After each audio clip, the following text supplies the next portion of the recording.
જય શ્રી કૃષ્ણ વૈષ્ણવ. પુષ્ટિ માર્ગમાં સાંજી એટલે શું? ભાદરવા સુદ 14થી ભાદરવા વદ 14 સુધીના દિવસોને સાંજી કહેવાય છે.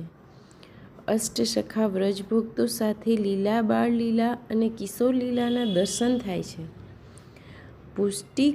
પુષ્ટિજીવ ખૂબ જ પ્રેમ અને ભાવથી સાંજી સિદ્ધ કરે છે અને શ્રી સ્વામિનીજી પ્રસન્ન થઈ અને જીવના મનોરથ પૂર્ણ કરે છે.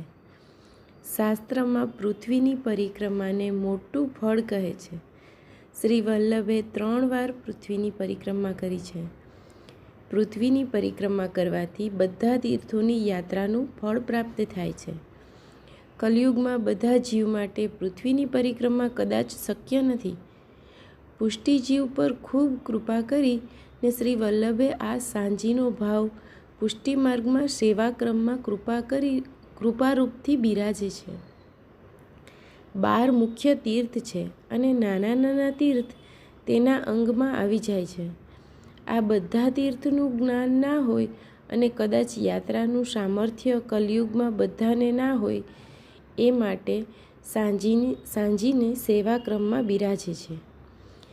સાંજીની પરિક્રમાથી પૃથ્વીની પરિક્રમાનો ભાવ સિદ્ધ થાય છે.